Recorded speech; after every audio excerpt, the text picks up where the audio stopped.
নমস্কার। আজকে সাপ্তাহিক রাশি বলে আলোচনা করব। সাপ্তাহিক রাশি বলতে 15 তারিখ থেকে আপনার 21 তারিখ পর্যন্ত, অর্থাৎ 15 জানুয়ারি টু 21শে জানুয়ারি 2024। তার আগে বলে রাখি, এই 15 জানুয়ারি একদম সপ্তাহের প্রথম দিনই কিন্তু মকর সংক্রান্তি, অর্থাৎ রবি ধনুরাশি ছেড়ে, মানে রবি গ্রহ অর্থাৎ সূর্য তার ধনুরাশি ছেড়ে মকর রাশিতে গমন করবে এই 15 তারিখ, অর্থাৎ সেদিন মকর সংক্রান্তি হবে।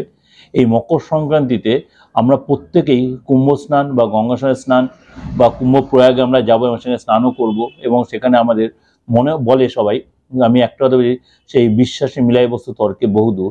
এই দিন সবাই বলে পাপস্খলন হয় অনেক অনেক অনেক, মানে দূর দূরান্তের অনেক বয়স্ক লোকেরা, ইয়ং লোক, প্রত্যেকেই এই দিন গঙ্গা সবাই যাবে স্নান করতে, বা ত্রিবেণীতে যাবে স্নান করতে, বা প্রয়াগে যাবে স্নান করতে। সুতরাং আমি বলি আপনাদের, আমিও বলছি, যদি সম্ভব হয়, যদি সময় সেদিন এদিন ভোরবেলা অবশ্যই খুব তাড়াতাড়ি উঠে স্নানটা করে নেবেন। যে গঙ্গায় নাও যেতে পারেন, অবশ্যই সেই গঙ্গা স্নান যদি নাও করতে, আপনি নিজের এই অনামিকা আঙুলে নিজের স্নানের জলে এই মন্ত্রটা জপ করেন, স্নান করেন।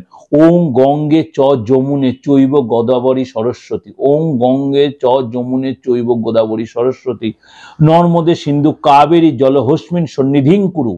এই মন্ত্রটা নিজের স্নানের জলের মধ্যে এই অনামিকা আঙুল দিয়ে ভালো করে ঘোরাবেন আর মন্ত্রটা বলবেন।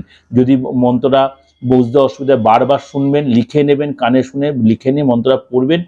অবশ্যই এটা প্রত্যেক দিন করতে হবে, কিন্তু এই দিন অবশ্যই করুন। যদি আপনার আশেপাশে নদী বা গঙ্গা না থাকে, বা আদার যে কোনো যেই জায়গায় আমার প্রোগ্রাম শুনতে পাচ্ছেন, বাংলাদেশের লোকেরা শুনছে বা ভারতবর্ষের অন্য কোনো স্টেটের লোকেরা শুনছে, সেখানে সব জায়গায় গঙ্গা নেই, আপনি যেখানে নদীর জল পান সেখানে স্নান করেন। যদি না পারেন, একান্ত বাড়ির জলে স্নান করলো, এই মন্ত্রটা জপ করে স্নান করুন। কি মন্ত্র? আরেকবার বলছে, ওম গঙ্গে চ যমুনে চৈব গোদাবরী সরস্বতী, নর্মদে সিন্ধু কাবেরী জলহস্মিন সন্নিধিং কুরু। তার মানে এটা গঙ্গা জলের সমতুল্য হয়ে গেল।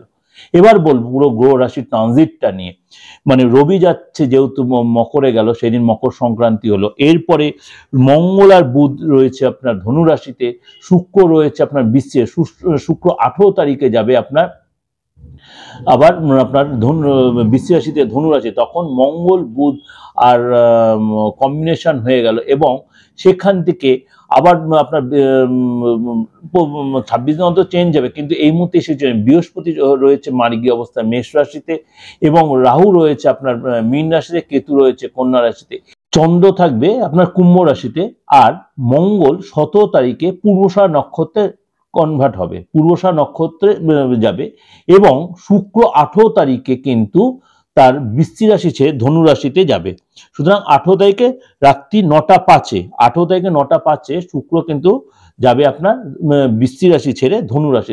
এই হলো সারা সপ্তাহের গ্রহ ট্রানজিট। এর উপরে বেশ করে 12 রাশির কি এফেক্ট হবে সেটা নিয়ে আলোচনা করবো, এবং উপাচারটা আমি দেবো আপনার শর্টসে পেয়ে, 12 রাশির উপাচারটা আমার শর্টসে ফলো করবেন, সারা সপ্তাহের উপাচারটা আপনি সেখানে পেয়ে যাবেন।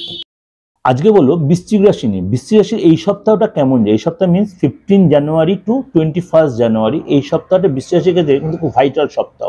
আপনার কিন্তু এই সপ্তাহে কোনো অর্থ পাওয়ার প্রবল সম্ভাবনা, কিন্তু আবার অর্থ বেরিয়ে যাওয়ার একটা সম্ভাবনা তৈরি হয়। বিশেষ করে আপনি যদি ব্যাংক ট্রানজাকশন করে থাকেন, বা কাউকে কোনো পেমেন্ট করে থাকেন, বা লোন শোধ করে, বা ইএমআই মাধ্যমে কোনো শোধ করে থাকেন, তাহলে কিন্তু কোনো এক্সট্রা টাকা বা কোনো ওই কারণে কোনো লস হতে পারে। সুতরাং খুব ট্রানজাকশন খুব সাবধানে করবেন, লোকের সাথে খুব বুঝে শুনে কথা বলবেন। স্লিপ অফ টাঙের জন্য কোনো লোকের সাথে মনোমালিন্য বা কাউকে হয়তো আপনি আঘাত দিতে পারেন, আপনার অজান্তে সেটা হতে, কিন্তু সেটা খুব সাবধানে কথা বলবেন। আর অর্থ যেহেতু আসবে, অর্থ ধরে রাখার চেষ্টা করেন বৃশ্চিক রাশির লোকেদের। আপনার সময়টা মাঝে মাঝে খুব টানাপোড়েনের মধ্যে চলছে। যারা বিশেষ করে ব্যবসা করছেন, তারা কিন্তু একটু সমঝে চলতে হবে। কোনো হুটহাট কোনো কারণে আননেসেসারি খরচা হয়ে যেতে পারে।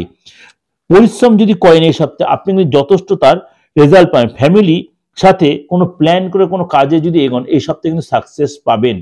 অর্থাৎ আপনি যদি আপনার বাবা মার সাথে করুন, বা আপনার হাজব্যান্ড বা ওয়াইফ যে হোক, আপনার তাদের সাথে প্ল্যান করে কোনো কাজে এগোন, তাহলে কিন্তু সাকসেস পাবেন। শরীরটা নিয়ে এবার বলি, বিশেষ করে আপনি যদি কোনো ক্রনিক ডিজিজে ভোগেন, বিশেষ করে পেটের প্রবলেম বা পটির প্রবলেম বা ইউরিনাল কোনো ট্রাবলে যদি ভোগেন, বা ব্লাড প্রেশার বা কোলেস্ট্রল এরকম কোনো প্রবলেম বলে, অবশ্যই আপনাকে কিন্তু সেটাকে একটু অবজার্ভে রাখতে হবে যে আপনার সেটা কোনো অসুবিধা হচ্ছে। যদি অসুবিধা ইমিডিয়েট, তাহলে ডাক্তারের কাছে বা ওষুধ খেতে কিন্তু হবে, ডাক্তারে যেতে হবে বা ওষুধ কিন্তু খেতে হতে হবে। আপনার ব্যবসায় কিন্তু বড় কোনো চুক্তি হতে, বড় কোনো সহযোগিতা, আপনার কোনো বন্ধু বা হিতাকাঙ্ক্ষী কেউ আপনাকে হেল্প করতে পারে, এই সপ্তাহে আপনি কারোর হেল্প করতে পেতে পারেন, কোনো হিতাকাঙ্ক্ষী বন্ধু হোক, সে আপনার গুরুজন হোক বা আপনার ওয়াইফ বা হাজব্যান্ড যেই হোক, কারোর কাছ থেকে আপনি সহযোগিতা, সে আর্থিক হোক মেন্টাল হোক সহযোগিতা পাবেন এবং সেটা অনেক সময় আপনার ডেভেলপ করবে। এবং পার্টনারের জন্য কিছু এই সপ্তাহে আপনার কিনতে, আপনার লাইফ পার্টনার যে আপনার কাপল, আপনি প্রেমিক প্রেমিকা হোক বা আপনার বিবাহিত লাইফ হোক, আপনার তাদের জন্য কিছু কিনতে হবে। সন্তানের জন্য হয়তো কোনো কিছু কিনতে হতো, সন্তানকে কিছু গিফট দিতে, সন্তান হয়তো আপনাকে কিছু ডিমান্ড করতে পারে ছোটখাটো কিছু, সেটা আপনার সেটা চাহিদাটা মেটাতে কিছু খরচ হতে পারে। এই সপ্তাহে কিছু ইলেকট্রনিক্স আইটেম বা ইলেকট্রনিক গুডসের পিছনে কিছু খরচ হতে পারে। ঠিক আছে, গুরুজনের সহযোগিতা যেটা বললাম পাবেন এবং চেষ্টা করবেন কোনো বাঘ বিতণ্ডায় না জড়াতে। ছোটখাটো রাস্তাঘাটে চলাফেরা চোটাঘাত খেতে, কোনো ছোটখাটো কারণ ট্রাফিক কেস খেতে পারেন, হয়তো কোনো আপনার ইন্স্যুরেন্সটা ফেল হলো বা আপনি হয়তো সিগন্যাল ফেল কোনো কারণে কেস খেতে পারেন। যাই হোক, এগুলো কিন্তু ছোটখাটো ব্যাপার, আমি ভালো মন্দ মিশিয়ে, অর্থাৎ আর্থিক জায়গাটা কিন্তু আপনার যথেষ্ট অর্থ আসার, যথেষ্ট সম্মানিত এসে কাজের জায়গায় যথেষ্ট সুনাম পাবেন, বস আপনাকে যথেষ্ট সাপোর্ট করবে। এটা কিন্তু সবচেয়ে বড় কথা, যেটা আমাদের অর্থ আর শরীরটা সবচেয়ে বড় দরকার হয়। আপনি কিন্তু এই সপ্তাহে আপনি যদি কোনো এজেন্সি রিলেটেড কোনো কাজের সাথে জড়িত হন, সেখানে আপনি সাকসেস পাবেন। সেল রিলেটেড কোনো ব্যবসার সাথে জড়িত, সেখানে সেলিং বাড়বে, পুরনো কাস্টমার ফিরে আসবে। যাই হোক, এগুলো ওভারঅল আপনাকে প্রেজেন্ট করলাম। ভালো অবশ্যই লাইক করবেন, সাবস্ক্রাইব করেন, নোটিফিকেশনটা অন করে রাখবেন আর যত পারেন লোকেকে শেয়ার করে। নমস্কার, ভালো থাকুন।